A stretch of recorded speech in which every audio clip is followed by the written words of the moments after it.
Bagian ketiga, ketika kita melaksanakan berkunjung atau bertamu, kemudian disiapkan makanan, maka etika makan di sini akan dijelaskan. Fasunnatul lil akili ayyajlisa jasian ala rukbataihi wa dhuhura qadamaihi. Sunat bagi orang yang akan makan yaitu melaksanakan duduk dengan cara bersimpu kedua kakinya dan mengeluarkan kedua mata kakinya yang biasa orang Sunda bilang sila. Nah, maka salah satu etika makan ketika tidak disiapkan makanannya di meja makan sambil duduk ataupun lesehan, maka bersimpu kaki, kemudian memasukkan kedua kaki antara satu yang lainnya, seperti posisi yang sedang duduk sebagaimana layaknya seorang laki-laki, ataupun auyun saburijlahul yumna wa yajlisu alal yusra.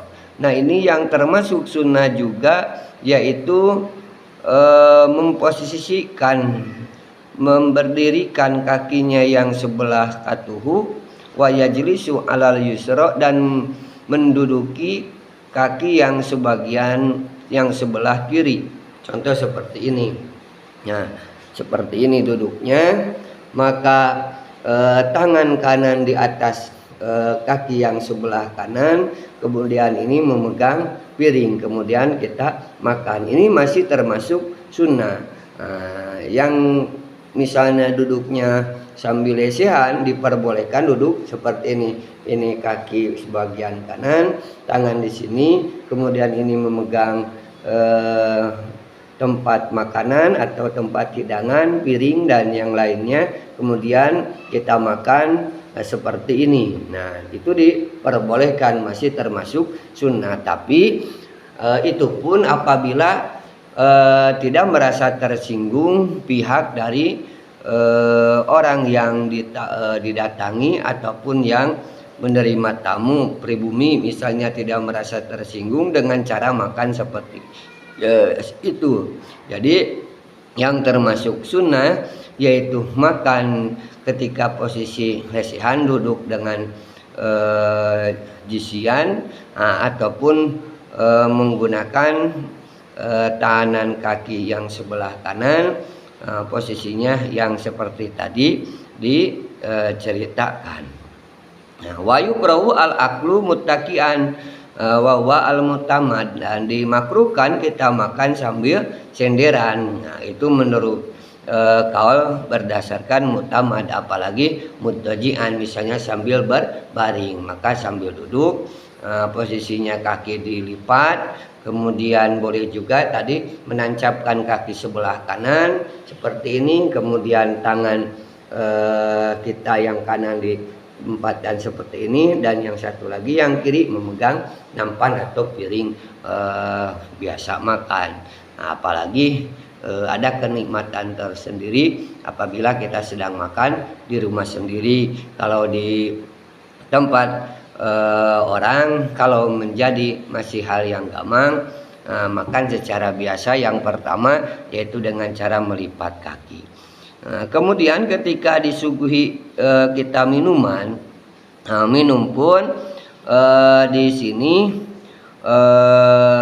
harus sebetulnya sambil duduk, tidak boleh sambil berdiri. Tapi ada bahwa larangan tersebut bukan berarti tidak boleh sama sekali. Wasur buko iman hilapul aula, di sini minum sambil berdiri keluar daripada keutamaan. Nah, tetapi hadis diriwayatkan dalam salah satu hadis, wa inna masyariba wasallam wa qaimun ma'anahyihi anhu libayanil jawaj. Minumnya Rasul dengan posisi berdiri beserta melarangnya Rasul kepada sahabat yang lain untuk minum berdiri, Kenapa? Libayanil jawaji, untuk memperlihatkan hukumnya boleh. Nah, karena Nabi pun meminum air Zam-Zam. Anna Nabiya SAW syariba mimma ijam-jam, sesungguhnya Rasul meminum dari air Zam-Zam, wa huwa qaimun, Nabi pun minumnya sambil berdiri. Nah, apabila kita minum sambil berdiri tidak apa-apa kalau memang tidak ada tempat yang dipersiapkan. Maka Nabi sudah memberikan contoh, Nabi minum air Zam-Zam pun sambil berdiri. Jadi tadi posisi duduk ketika makan dengan dua cara, minum pun boleh sambil duduk, boleh juga sambil berdiri apabila tidak disiapkan. Nah, tapi disunatkan bagi orang yang minum sambil berdiri, wa yusannu liman syariba qaiman ayyakula, disunatkan bagi orang yang minum sambil berdiri yaitu membacakan sholawat Allahumma sholli ala sayyidina Muhammadinil ladzi syaribal ma'a qaiman. Satu kali lagi, ketika kita minum sambil berdiri disunatkan membaca sholawat Allahumma sholli ala sayyidina Muhammadinil ladzi syaribal ma'a qaiman. Semoga Allah memberikan rahmat kepada Sayyidina Muhammad yang telah meminum air sambil berdiri, wa qa'idan, dan sambil duduk. Nah, maka disampaikan Allahumma sholli ala sayyidina Muhammadinil ladzi syaribal ma'a qa'iman wa qa'idan. Jadi Nabi memberikan contoh tidak selamanya posisi misalnya harus duduk, ada waktunya misalnya tidak ada tempat untuk duduk, maka diperbolehkan minum sambil berdiri. Begitu pula posisi ketika tidak ada kursi, maka ada etika cara makan dengan cara melipat kaki ataupun menjadi tahanan kaki yang sebelah kanan diposisikan supaya berdiri seperti ini, tangan di sini kemudian memegang nampan. Mudah-mudahan ada manfaat.